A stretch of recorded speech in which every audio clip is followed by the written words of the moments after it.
ఏపీలో ప్రస్తుతం టీడీపీ రాజకీయం అంతా పెద్ద ఎన్టీఆర్ సీని అలాగే చిన్న ఎన్టీఆర్ చుట్టూనే తిరుగుతుంది. అమరావతి రైతుల కోసం పాదయాత్ర చేస్తున్నామని చెప్పి ఆ పాదయాత్రలో జూనియర్ ఎన్టీఆర్ను తీవ్రస్థాయిలో విమర్శించారు. అదే సమయంలో అన్స్టాపుల్ షోలో కూడా పెద్ద ఎన్టీఆరే తప్పు చేశాడని ఒక క్లారిఫికేషన్ ఇచ్చిన పరిస్థితి. దీని మీద మనతో కూడా మాట్లాడడానికి ఎమ్మెల్యే వంశీ ఉన్నారు. సార్ చెప్పండి, టీడీపీ వాళ్ళు చేస్తున్న విమర్శలు ఎలా అర్థం చేసుకోవచ్చు? కేవలం ఎన్టీఆర్ని, చిన్న ఎన్టీఆర్ని కానీ పెద్ద ఎన్టీఆర్ని కానీ టార్గెట్ చేస్తున్నట్టుగానే ఉన్నాయి కదా.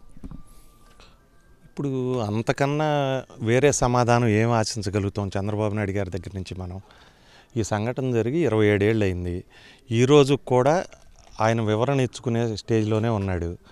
బిల్ గేట్స్తోనో బిల్ క్లింటన్తోనో నేను కలిశాను లేకపోతే మీటింగులు పెట్టానని చెప్పుకునే ఆయన జబర్దస్త్ లాగా ఒక ఆహా షోకి వచ్చి క్లారిఫికేషన్ ఇచ్చుకునే పరిస్థితి వచ్చిందంటే 25 ఏళ్ల నుంచి ఆయనకు కూడా డౌట్ ఉంది. అది చంద్రబాబు గారికి కూడా నేను చేసిన తప్పే, ఇది నన్ను పీడిస్తూ ఉంది కాబట్టి ఆయన చెప్పాడు. లేకపోతే రోజు ఎందుకు చెబుతారు? అట్లాగే జోదం కానీ వ్యభిచారం కానీ లేకపోతే వెన్నుపోటు కానీ ఒకసారి చేసినా ఒకటే, 100 సార్లు చేసినా ఒకటే, అదే పేరు మిగులుతుంది. ఖచ్చితంగా రామారావు గారు తప్పు చేశారు అనటం అనేది దుర్మార్గం. ఎన్టీ రామారావు గారు 1994 ఎలక్షన్లలో ముందే లక్ష్మీభారతిని పెళ్లి చేసుకున్నారు. పెళ్లి చేసుకున్న తర్వాత 2 రూపాయల కిలో బియ్యం కానీ మద్య నిషేధం కానీ ఇవన్నీ కూడా ఆయన ఎలక్షన్ మేనిఫెస్టోలో చెప్పారు. ఆయన అధికారంలోకి వచ్చిన తర్వాత ఎన్నికల మేనిఫెస్టోలో చెప్పిన అన్నీ కూడా అమలు చేశారు. ఏ ఒక్కటి అమలు చేయకుండా పోలా. సామాన్య ప్రజలకు వచ్చిన బాధ లేదు, ఆయన కుటుంబంలో వచ్చిన బాధ. ఆమె లక్ష్మీభారతి గారికి ఉన్నటువంటి ఇంపార్టెన్స్ వల్ల ఆ రోజు అందరూ కలిశారు. నిజంగా వీళ్ళు పార్టీని రక్షించడానికే ఆ తిరుగుబాటు చేసి ఉంటే నెల రోజుల్లోనే దగ్గుబాటి వెంకటేశ్వరరావు గారు బయటికి ఎందుకు వెళ్ళాడు? మరి తెలుగుదేశం పార్టీలోనే ఉండాలిగా. ఈ రోజుకి పురంధరేశ్వర్ గారు కాంగ్రెస్లోకి బీజేపీలోకి ఎందుకు వెళ్ళింది? ఆమె కూడా ఉండాలిగా, ఆమె కూడా ఉందిగా ఆ రోజు. మరి హరికృష్ణ గారు మళ్ళీ వేరే పార్టీ ఎందుకు పెట్టుకున్నారు? రామారావు గారిని దింపినప్పుడు మీరందరూ కలిసి ప్రజలందరికీ చెప్పారు, మేమందరం కుటుంబ సభ్యులం ఇట్లా అట్లా అని చెప్పారు. నెల రోజుల్లోనే ఎందుకు ఇదైంది? సరే, అంటే ఇప్పుడు ఇన్నాళ్ళ వాళ్ళు ఎందుకు లేరు మీతో? ఆ రోజు రామారావు గారిని దింపిన రోజు ఉన్న దగ్గుబాటి వెంకటేశ్వరరావు గారు, పురంధరేశ్వర గారు, హరికృష్ణ గారు మీతో ఎందుకు లేరు? ఎందుకు విడిపోయారు? ఈయన మీ వియ్యంకుడు కాబట్టి ఇక ఆప్షన్ లేదు బాలకృష్ణ గారికి. పిల్లనిచ్చి నాకేం చేస్తారు? ఎవరైనా అంతే, మీరైనా అంతే, నేనైనా అంతే. సరే, అంటే ఇన్నాళ్ళ నుంచి లేని క్లారిటీ ఇప్పుడు బాలకృష్ణ మాట్లాడారు. ఇది అంటే పెద్ద ఎన్టీఆర్లో ఉన్న నటుడు దర్శకుడిని డామినేట్ చేసేలా ఉంది. ఆ రోజు కూడా పరిస్థితులు అలాగే ఉన్నాయి, అందుకే మేము ఆయన వ్యతిరేకించామంటున్నారు. ఇది ఎంతవరకు కరెక్ట్ సార్? అసలు రామారావు గారిని కామెంట్ చేసే స్థాయికి ఒక ఆర్టిస్ట్ కానీ ఒక పొలిటీషియన్ కానీ ఎవరు లేరు. యాక్టర్ కింద అన్కంపేరబుల్ అయిన ఒక లీడర్ కింద సోషల్ జస్టిస్ ప్లాట్ఫామ్ని ఓ ములాయం సింగ్ యాదవ్ లాగానో లేకపోతే లల్లూ ప్రసాద్ లాగానో లేకపోతే రామస్వామి పెరియార్ లాగానో రామస్వామి చౌదరి లాగానో సోషల్ జస్టిస్ ప్లాట్ఫామ్ని తీసుకొచ్చి ఆంధ్రప్రదేశ్లో బీసీలు కానీ ఎస్సీలు కానీ బడుగు బలహీన వర్గాల వాళ్ళు అప్పటి వరకు ఎప్పుడు గవర్నమెంట్లో పార్ట్ అండ్ పార్సిల్ కాని వాళ్ళని ఫస్ట్ టైం రాజకీయాల్లోకి తీసుకొచ్చి ఒక తరం మొత్తాన్ని నింపిన వ్యక్తి అయిన సామాజిక విప్లవకారుడు ఆయన. ఆయన్ని కామెంట్ చేసే స్థాయి ఎవరికి లేదు. ఇవన్నీ కూడా ఇమ్మెచ్యూర్ కామెంట్స్ అంతే. సరే, అంటే ఇప్పుడు ఎన్టీఆర్ యూనివర్సిటీకి పేరు మార్పు మీద ఒకవేళ కామెంట్ చేసే శక్తి ఉంటే ఆయన రామారావు గారు సొంత పార్టీ పెట్టుకున్నాడు, సొంత జెండా కట్టుకున్నాడు. వీళ్ళని కూడా కామెంట్ చేసేవాళ్ళు ఇంకో పార్టీ మన పార్టీ పేరు పెట్టుకొని ఓ జెండా గుట్టుకొని రోడ్డు మీదకి వెళ్ళి మా పార్టీ ఇది, మా గుర్తు ఇది, మేము రామారావు గారి పార్టీ కాదని చెప్పమనండి. అంత శక్తి సామర్థ్యాలు ఉన్నాళ్ళు రామారావు గారిని విమర్శించే వాళ్ళందరికీ. మేము రామారావు గారిని విమర్శిస్తున్నాం, రామారావు గారు తక్కువవాడు అని చెబుతున్నారు కదా. మీరు వెళ్ళండి, కొత్త పార్టీ పెట్టుకోండి, కొత్త జెండా కుట్టుకోండి, కొత్త రంగు పెట్టుకోండి, మీకు ఏ వార్డుకి గెలుస్తారో కూడా తెలుస్తుంది కదా. సరే, అంటే యూనివర్సిటీ పేరు మార్పు మీద కూడా పెద్ద చర్చ నడిచింది. ముఖ్యంగా ఆహా షోలో కూడా మేము అధికారంలోకి వస్తే ఖచ్చితంగా పేరు మారుస్తామని మళ్ళీ చంద్రబాబు చెప్పిన మాటల్లో ఎలా చూడొచ్చు? అంటే ఎన్టీ రామారావు గారి పేరు మార్చొద్దని రాష్ట్ర ప్రభుత్వాన్ని మేము రిక్వెస్ట్ చేయడం జరిగింది. ఇప్పుడు ఆ పేరు మార్పు వల్ల రామారావు గారికి కానీ రాజశేఖర రెడ్డి గారికి కానీ కొత్తగా ఒరిగేదో కొత్తగా పోయేదో ఏం లేదు. వాళ్ళిద్దరూ కూడా ఆంధ్రప్రదేశ్ రాష్ట్ర రాజకీయాల్లో ఇద్దరు టాల్ లీడర్స్. వాళ్ళిద్దరూ కూడా సమున్నతమైనటువంటి వ్యక్తులు. వాళ్ళిద్దరికీ దాని మూలాన వచ్చే వ్యక్తిగతంగా వచ్చేది ఏం లేదు. కాకపోతే రాష్ట్ర ప్రభుత్వం ఏంటంటే ఆరోగ్యశ్రీ కానీ ఆరోగ్యశ్రీని ఫస్ట్ మొదలుపెట్టింది రాజశేఖర రెడ్డి గారు. తర్వాత ఈ హాస్పిటల్స్ ఇవన్నీ కూడా ఇప్పుడు ఎక్కువ కడతా ఉన్నారు ప్రభుత్వం. కాబట్టి రాజశేఖర రెడ్డి గారి పేరు పెట్టాలని జగన్మోహన్ రెడ్డి గారు అనుకున్నారు. ప్రభుత్వ నిర్ణయం అది. మాది ఒక చిన్న శాసనసభ్యుడిని. మేము ప్రభుత్వానికి మా అభిప్రాయం చెప్పగలుగుతాం, కానీ ప్రభుత్వాన్ని డిక్టేట్ చేసే అంత శక్తి సామర్థ్యాలు మాకు ఉండవు కదా. రిక్వెస్ట్ చేసాం. కాకపోతే నా సిన్సియర్ ఫీలింగ్ ఏంటంటే, చంద్రబాబు నాయుడు గారు 14 సంవత్సరాలు రాజకీయాల్లో ఉన్నారు. ఎన్టీ రామారావు గారు చచ్చిపోయిన తర్వాత 14 ఏళ్ళు. ఎన్టీ రామారావు గారి పేరు కృష్ణా జిల్లాకు పెట్టాలని చాలాసార్లు మేము అడిగాం. జగన్మోహన్ రెడ్డి గారు పాదయాత్రలో తిరుగుతా, కృష్ణా జిల్లాలో తిరుగుతా నేను పేరు పెడతానని చెప్పినప్పుడు కూడా మేము ఆయన దృష్టి తీసుకెళ్ళాం. అప్పుడు కూడా ఆయన ఏం పెడదాం అనుకోలేదుగా. పెడదాం అనుకుంటే ఒక రోజు పనిగా. చంద్రబాబు నాయుడు గారు ముఖ్యమంత్రిగా ఉన్నప్పుడు ఎన్టీఆర్ పేరు జిల్లాకు పెట్టడం కానీ, లేకపోతే గన్నవరం విమానాశ్రయాన్ని అంతర్జాతీయ విమానాశ్రయం చేశారు. ఇదివరకు హైదరాబాద్లో ఉన్న విమానాశ్రయానికి రామారావు గారి పేరు తీశారని మేము అప్పుడు పెద్ద పెద్ద గొడవలు చేసాం. మరి ఇక్కడ విమానాశ్రయం కట్టినప్పుడు దీనికి పెట్టి ఉండొచ్చుగా ఆయన గౌరవార్థం. మేము అధికారంలో ఉన్నప్పుడు మేము చేయలా, మేము పట్టించుకోవాలా. ఆ రోజున అపోజిషన్లో ఉన్న జగన్మోహన్ రెడ్డి గారు నేను పెడతాను కృష్ణా జిల్లాకు అన్నా కూడా మేము పట్టించుకోవాలా, మేము వదిలేసాం. ఇప్పుడు మాకెక్కడిది ఇంకొకరిని కామెంట్ చేసేది. ఆయన పెట్టాడు కదా, జిల్లాకు పేరు పెట్టాడు, రామారావు గారి పేరు. సరే, అంటే అమరావతి పాదయాత్రలో జూనియర్ ఎన్టీఆర్ను తీవ్రంగా దూషించేలాగా కూడా కొంతమంది మాట్లాడుతున్నారు. అసలు ఇది సమంజసమేనా?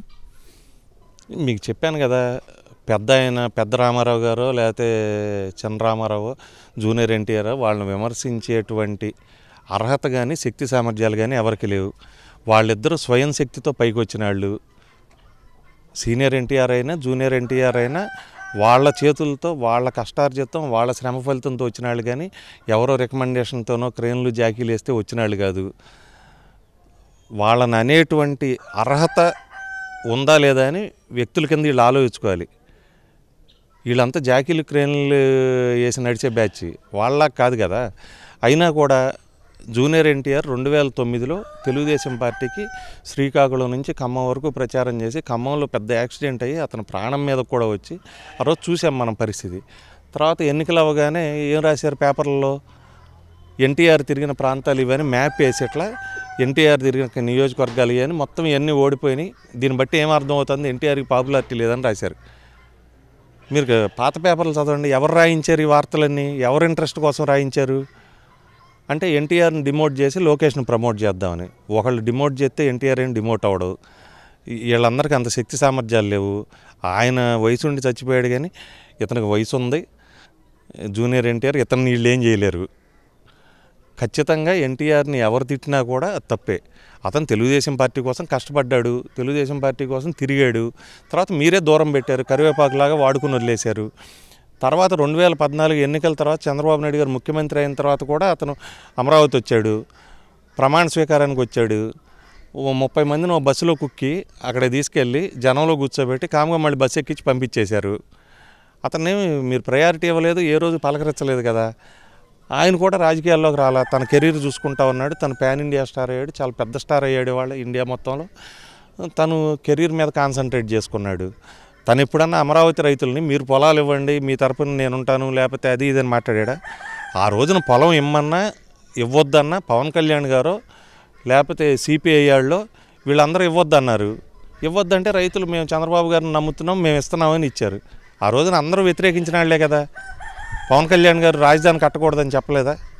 కర్నూలు ఎట్లా కాకుండా చేస్తారో చూస్తూ ఉన్నాడు. ఇది ఒక్కల రాజధాని అన్నారు, అనేక రకాల ఆరోపణలు చేశారు. ఇవాళ అది బెల్లంలాగా కనపడతా ఉంది అందరికీ. అంటే 2 రోజుల నుంచి విశాఖలో జరుగుతున్న పరిణామాలు చూడవచ్చు. మంత్రుల మీద దాడికి పాల్పడిన పరిస్థితులు ఉన్నాయి జనసేన శ్రేణులు. ఇది కరెక్టేనా? ప్రజాస్వామ్యంలో వ్యక్తిగతమైనటువంటి దాడులు అనేది, భౌతిక దాడులు అనేది కరెక్ట్ కాదు. ఎందుకంటే మీకు 6% ఓటింగ్ ఉంది, వైసీపీకి 50% పైన ఉంది. 6% ఉన్న మీరు భౌతిక దాడిలో దిగితే 50% ఉన్న వాళ్ళు భౌతిక దాడి దిగితే ఏమవుతుంది? తట్టుకోగలరా? కాబట్టి ఎవరు కూడా అటువంటి పరిస్థితి కొని తెచ్చుకోకూడదు. ప్రజాస్వామ్యంలో అభిప్రాయ భేదాలు ఉంటాయి, ఎవరి ప్రయారిటీస్ వాళ్ళకు ఉంటాయి. ప్రజలను విన్ ఓవర్ చేయాలి తప్పితే ఇటువంటిది కరెక్ట్ కాదు. జనసేన నాయకత్వం కూడా ఒకసారి పునరాలోచించుకొని తన క్యాడర్ని సరైన దారిలో పెట్టుకోవాలి. అంతేగాని ఇవి పార్టీకి, జనసేన పార్టీకి కూడా చెడు చేస్తాయి ఇటువంటి పరిణామాలు. అంటే పవన్ కళ్యాణ్ కూడా చాలా విమర్శలు చేస్తున్నారు ప్రభుత్వం మీద, కానీ అతను చంద్రబాబు చేతిలో ఉండే ఇలాంటివన్నీ చేస్తున్నాడు అనుకోవచ్చా? పవన్ కళ్యాణ్ గారు ఏ విమర్శ అయినా చేయొచ్చు రాష్ట్ర ప్రభుత్వం మీద, కానీ అదే నోటితో కేంద్ర ప్రభుత్వం వైజాగ్ స్టీల్ ప్లాంట్ దాన్ని చేస్తానని చెబుతుంది. అక్కడంతా గొడవ చేస్తున్నారు వైజాగ్ స్టీల్ ప్లాంట్కి ఎదురుగా ఆయన ధర్నా వేసి నిరాహార దీక్ష పెట్టి పొట్టి శ్రీరాములాగా పవన్ కళ్యాణ్ గారు కూర్చోవచ్చు. లేకపోతే బీజేపీ ప్రభుత్వం ఈయన చెబితే చేసేదే కాబట్టి అమరావతికి 1,50,000 కోట్లు పవన్ కళ్యాణ్ గారు ఇప్పించవచ్చు. అవి చేయొచ్చు కదా, మంచి పని. ఎందుకు రాష్ట్ర ప్రభుత్వాన్ని విమర్శించడం? నువ్వు ఇంకా శక్తివంతుడు అని, నీ మాట వింటారని బీజేపీ వాళ్ళు చెబుతున్నావు కదా.